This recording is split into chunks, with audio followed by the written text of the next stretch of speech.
Сэлгэр уужин орон зай. Хараа баясгах, үзмжид хар үүс. Эрүүл амьдралыг тэтгэх ногоон байгууламж. Цэвэр агаар, тав тухтай орчин. Тансаг, давтагдшгүй өнгө төрх. Таныг илэрхийлэх төгс хийцлэлтэй King Tower. 5 дугаар ээлжийн орон сууцны загварын байранда та бүхнийг урьж байна. King Tower Luxury Apartment. Сайн байцгаана уу хүн төлөвчтэй. Өнөөдөр манай DeFacto нэвтрүүлгийн зочноор Монголын Боловсролын Төлөөх Сангийн Үүсгэн байгуулсан Ричард Мэри Күүк гэж гэр бүлийнхэн оролцож байна. Ричард Күүк Монголын Боловсролын Төлөөх Сангийн Үүсгэн байгуулагч. 1930 оны 9-р сарын 7-нд Америк нэгдсэн улс Юта мужийн Pleasant Grove хотод төрсөн. Тэрээр Юта мужид Биргам Янгийн их сургуулийг бакалаврын зэрэг, Northwestern их сургуулийг магистрийн зэрэгтэйгээр тус төгссөн. Санхүү эдийн засгийн мэргэжилтэд бөгөөд амьдралынхаа 35 жилийг Ford Motors компанид санхүү эрхэлсэн захирлаас өгсүүлээд удирдах төвшин ажил хийхэд зарцуулж байсан. Тэрээр Монгол улсын сангийн амтай хамтран ажиллаж, санхүүгийн системд том ахиц авчирсан. Мөн Улаанбаатар зочид буудлын системдэр ажилласан. Сүүлийн 30 жилийн турш хүмүүлгийн чиглэлээр ажиллаж байгаа. Мэри Күүк хэл ярианы эмгэг судлаач. Америк нэгдсэн улсын Юта мужийн Midway хотод төрсөн. Биргам Янгийн их сургуулийг тусгай боловсролын мэргэжлээр төгссөн. Тэрээр Монгол улсын засгийн газраас тусгай боловсролын сургалт заалгах мэргэжилтэн шаардлагатай гэсэн хүсэлт гаргасны дагуу 1994 онд Монголд анх удаа ирж багшийн коллежид тусгай боловсролын сургалт явуулж мөн англи хэл зааж байсан байна. Түүнчлэн тэд Монгол улсын их сургуульд санхүү, эдийн засгийн сурах хүчгийг үн төлбөргүй нийлүүлж байсан байна. Good evening. Good evening. Welcome to Mongolia. Thank you. Please let us know about this fund, why and how you have funded it. All right, I'll tell you about it. We came to Mongolia in 1994 because your government wanted someone to come here and teach special education. And our church looked for a person with those abilities. And my wife has those abilities. And they asked us if we would come here. And I said, "What do you want me to do? I can't teach special education." And they said, "Oh, you'll find your way." They knew that I was a businessman. I had passed the CPA examination. I had an undergraduate degree from Brigham Young University and an MBA from Northwestern University in Chicago. Yes. And so they knew that I was well qualified. I had worked for Ford Motor Company for 35 years. You'll find your way. You'll find something to do. And you did? And I did. What was that about? Well, when I got here, I found out that there was a program underway for the government to change the accounting system in the entire nation from Russian to English. And I talked to the Minister of Finance, and he said, "Why don't you help with that?" And I did. I got a couple of Mongolian students to help me. I got Brigham Young University to send books to help. And we launched into that while my wife taught special education. Okay, let's do now first about that special education. Yes. What was that about, and where you have started, and what was the problem behind? Well, I initially was a speech pathologist, and then I learned a lot about learning disabilities and kind of specialized in that area, and was a teacher in the United States, and had just been appointed a principal when I met Richard. Wow. So I was a principal for 8 days. Okay. You had to leave. And I your had new to leave. position, just principal. Right, but Where was it? It was in Sandy, Utah. Uh-huh. And I had received 3 degrees from Brigham Young, my undergraduate, my master's, and then an educational administration degree. So that's why I was going in to be an administrator. And I met Richard along the way, and then I moved to Detroit. But then when we were asked to come here... Where he was working as a Ford manager. He had retired by then, but I lived in Detroit. But then they asked if I could come, and I said yes, I could teach. They wanted me to teach in a university. And so they assigned me to the Bokshing College, Ministry of Education here. Okay. And I found out a lot about special education here and the need for greater understanding, greater information, current information to help handicapped. What was the situation like here? Here, That time, it's almost 30 years ago, right? almost 30 years ago, in the United States, we have multiple handicapping conditions. Learning disabled, emotionally handicapped, of course deaf and blind, but there were multiple that we would service in different ways. I found here they were really only identifying the deaf and the blind. So I tried to enlighten them to the different handicapping conditions instead of lumping them, and then really many that were not getting service, try to enlighten them that they do need service. It was, yes, still in a way certain too. I contacted my district where I had served, where I had taught, and they were willing to send materials specific for the less handicapped. And so we received a lot of those that helped, was helpful at the Bokshing College. And then I did a lot of teaching of English, a lot of teaching of English. Okay. How many students altogether there were? Oh, I have no idea. I would teach at the Bokshing College. I taught at the trade union. I taught at the State Department store. I taught regularly at school number 3. Wow. So I was busy. Yeah, I can say that. And the situation now, I mean, have you felt certain change started in somehow during your initial years and now? Frankly, I felt he was more successful than I. He found, that the Minister of Finance worked very well with him. I think he made a huge impact. He worked at the Ulaanbaatar Hotel with their system, and we went there yesterday. And they were delighted, and there were even some people who had worked there who remembered him. Well, but as far as I wished I'd had more time to be here, because I felt like I didn't make a huge impact on enlightening and making the difference and I don't know that the time was right or the infrastructure was right to expand in the knowledge and understanding of handicapping conditions.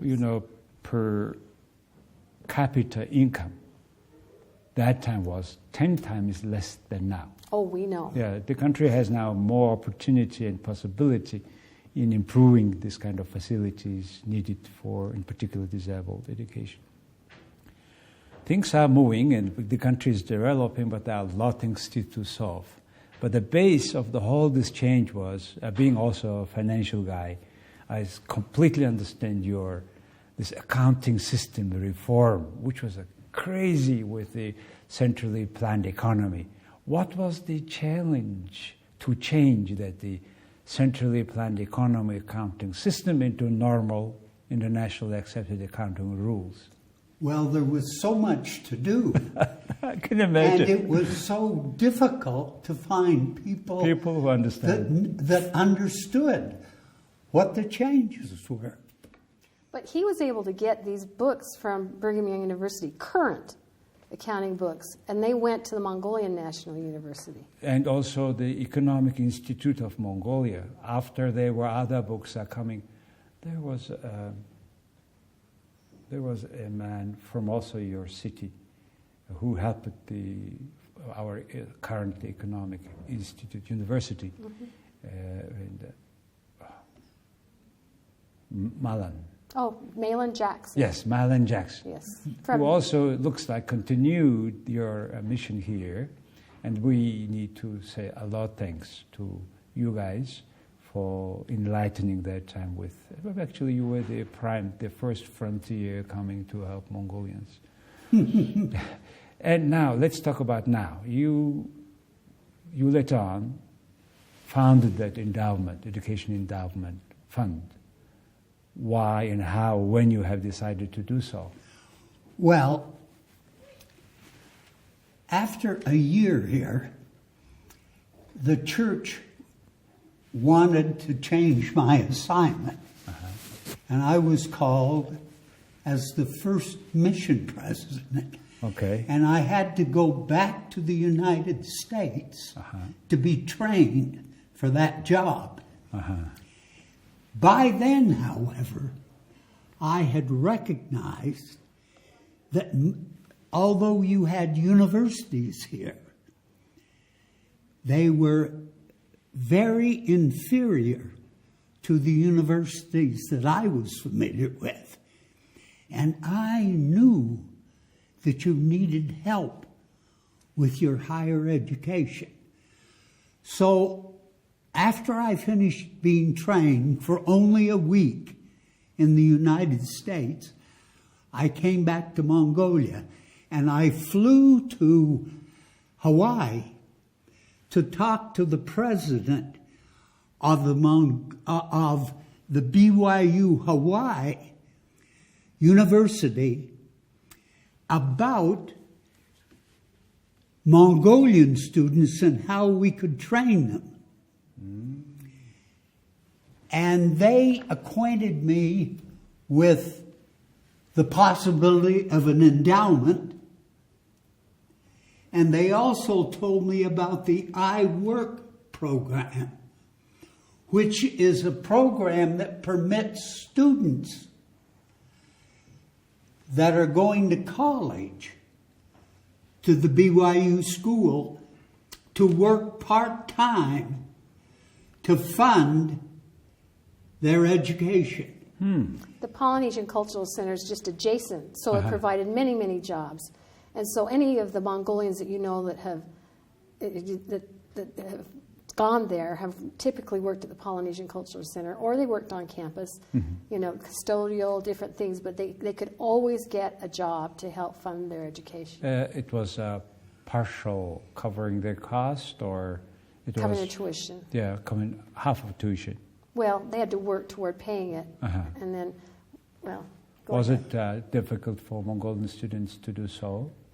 The language barrier, then a financial... Well, yes, there were all those things. They had to have some money of their own. They had to be able to speak English. But they had, and then they had to pass the entrance requirements for the university. Yes, GMAT. And I had nothing to do with that. Okay. You should also know that prior to his going there, 5 Mongolians who were not of our, you know, of our faith had gone to BYU Hawaii, and I think it was your friend Ken Beasley that had arranged for them to go to BYU Hawaii, so we had kind of a little pilot going at the time that we stopped. They were already studying at the BYU in Hawaii. Right. So we set up these 2 programs to accommodate Mongolian students. And I made a contribution to the fund, the Mongolian Education Endowment Fund, and I was instrumental in getting other people to talk to donors about making a contribution. The fund now is $2.2 million. In the last, since it was set up, it has dispersed $1 million. We love Mongolia. We love the people. We fell in love with it. We came here afraid because there were so many. We were told that this is a hardship calling. So we came here knowing we brought food. and we didn't know if there would be any medical help here. So we came here shaking. It was the best decision in our life. We love Mongolia. We love the people. And I understand many Mongolian students have benefited somehow altogether. How many students gone through this fund? Well, there are about 500 students that have come, that have attended in the last 20 years, roughly 20 years, have attended BYU Hawaii. And about 50 of those have received money from the Mongolian Education Endowment Fund. The others have been in the iWork program, or they've had their own money. But all of them have qualified for the entrance requirements to attend the university. Now, I'm in the process of ensuring that the Mongolian Education Endowment Fund doesn't run out of money. And I'm appealing to my family. I'm appealing to my friends. When I die, a portion of my estate will go to the fund. Now, at Christmas time, we give gifts. But you know what the gift is to our children? A contribution to the Mongolian Education Endowment Fund. And what is our gift to our children? A contribution to the Mongolian education. I mean, what is their gift to us? Is we ask them to donate instead of giving us a gift. Wow, okay. And my mother passed away. She was 99, and she was insistent that no flowers at her funeral. She said, I want contributions to the fund. Those are ways we do that.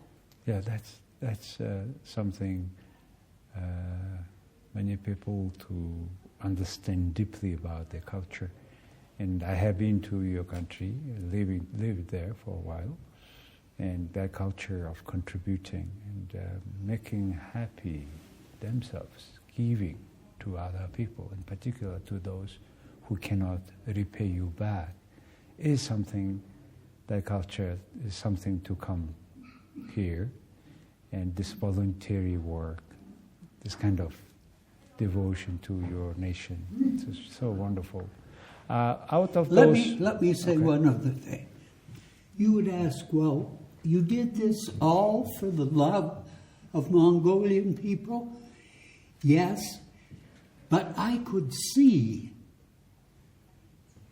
I am well educated. All my children are well educated. My friends are well educated.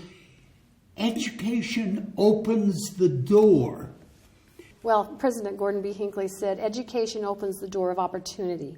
Door of opportunity. The door of opportunity, because with an education, you expand your options, you expand your help.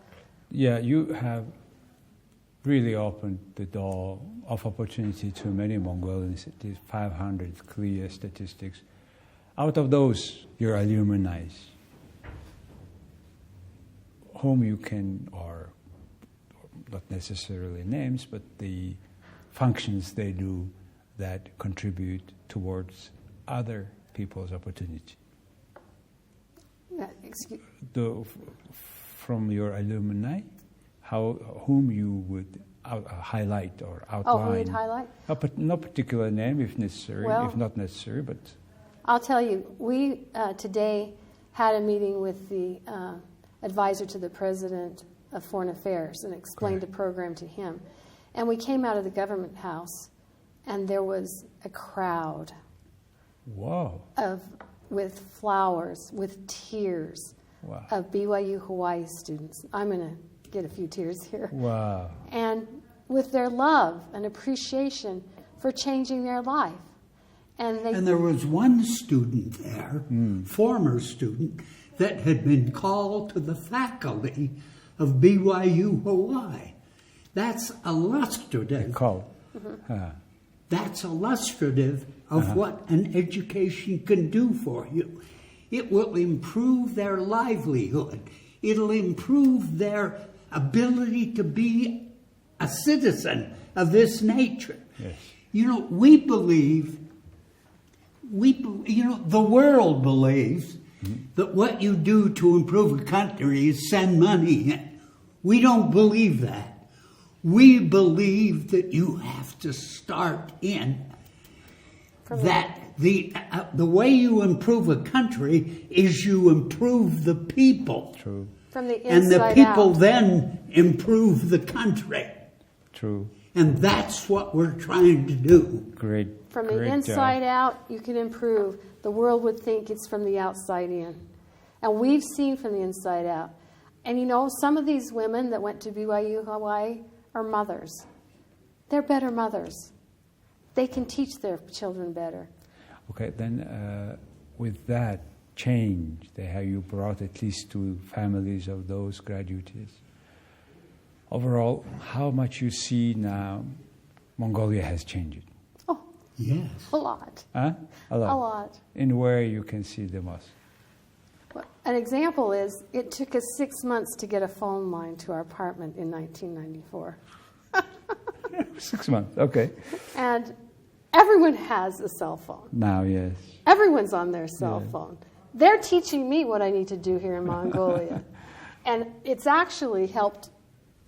We have our fund, of course, but Deseret International Charities, which is an arm of humanitarian aid, if you will, has an opportunity for students because of online learning.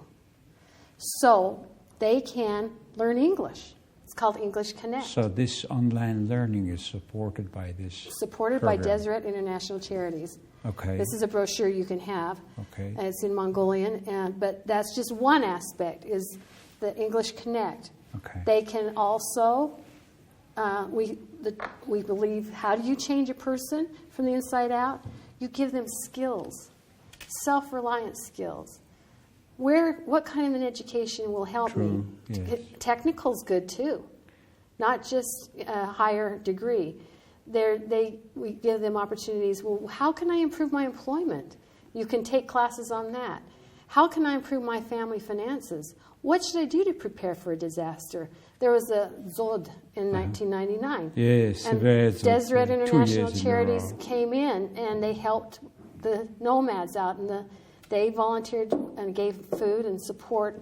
They have a water project to improve the water. There's education. So Deseret, they do medical. They've done some vision work, giving help with, doctors will come in and help with vision. This is not just in Mongolia, you need to know, because it's done throughout the world through Deseret International Charities. Now, And they also are working with our universities because they're well connected, and through the cooperation of BYU Provo and Deseret International Charities. I don't know if you've heard about the GARE project. GARE project here in Mongolia. Here in Mongolia, the mechanical engineers found the problem with pollution and all the GAREs that are burning coal. Yes. So they came up with an electric heater for the GARE. And they're doing studies right now on how that could help improve the air pollution, true, but how it can more efficiently heat a GARE. They also worked on how we can better insulate a GARE. And they were here, I'm not sure the year, maybe 2 years ago, met with the Prime Minister, who's now your current president. But these are the students. These are the mechanical engineering students who explained this GARE project to your current president. Well, the heating and the insulation is becoming so important issue in Mongolia at this time, when in particular the coal burning causing a lot of air pollutions, and the efficiency of the heating system is so keen, and I'm glad that your professionals have contributed to this end. They're monitoring it too from Provo. So they get air readings from inside the GARE because they were concerned also about the toxicity inside the GARE. Yes. And so they're monitoring cellular-wise, on gears that have this kind of a system versus those that do not. So I think they're making a lot of progress with that. By phone, they know exactly what degree is that pollution comes to, etc. So you asked initially, how has Mongolia changed? I'd say it's phones. Phones, cell phones. You know, we have 3.3 million people, but we have more than 4 million cell phones. Unbelievable. And 2.7 million Facebook subscribers. Really? And the communication goes mostly through Facebook. And there are many different groups in Mongolian language. Facebook can work in many languages. So really we have a truly digital community. And I'm in on that because I get a Mongolian feed from the Church of Jesus Christ of Latter-day Saints, and I can just put C translation. So I know what's going on a little bit in Mongolia. My final question to you guys. You have such an experience, such an interest in life, particularly devoting to a completely different nation. You spent so many years of your life. Tell us, please, how important is the bringing up or behavior, what is inside of a child compared with education? We say, we call it the word bringing up, you understand that, right? Bringing up and education. First, it's to be a person. Second, to be a knowledgeable person. What would be your take on that issue? Well, you know, when I pray that my family will have good marriages, good health, faith in the Lord Jesus Christ, and they will be able to raise their children in the light of Christ. That's basic. And education will open opportunity doors for them. Faith. But they have to have these basic, you know, good marriages, good faith, good health. You know, and then find some doors of opportunity to open. And that makes a successful human being. And we believe that we should love God and we should love our neighbor. Why did we come to Mongolia? Because you are our neighbor. You are our brother. Nyanjan said that to us. We even say we have two physical neighbor countries, and we have also third neighbor, which is a concept of our foreign policy. In that sense, America and also many other countries are our third neighbors. And you said, be good to your neighbors is also at that level as well. So when you say, when he talks about our family and having faith, we've taught them the characteristics of Jesus Christ. To be good to your neighbor, to provide for them when they don't have, to be honest. We are honest in our dealings with each other, to have integrity, and to and service is a big part of our lives. Why did we come? Because we've been taught we have been blessed. Therefore, we have a song that's called "Because I Have Been Given Much, I Too Must Give," and that basically is a philosophy that we teach to our children and that they understand. And hopefully, our son happens to be here with us. And he knows that, you know, our expectation is that he will help the Mongolian Fund carry on and that our lives will not end with mortality, but in Mongolia, that hopefully it'll continue for a long time. Great. Thank you very much for your contribution towards education of Mongolians and also for this interview, for sharing your really deep thoughts after visiting the country. You spent for around 30 years of your life. And we don't want it to stop. That sounds good. Thank you, sir. Thank you. Thank you. Thank you for having us. Thank you. За, хүн төлөвчтэй өнөөдөр манай DeFacto нэвтрүүлгийн зочноор их сонирхолтой гэр бүл оролцлоо. Энэ хоёр хүн бол Монголын боловсролыг дэмжих ийм санг байгуулаад тэгээ одоо ингээд үр хүүхдүүдэд амжуулж байгаа юм байна. 500 орчим монгол хүүхдийг сургасан байна. Тэгээ энэ хүмүүстэй уулзахад таатай байлаа. Их баярлалаа.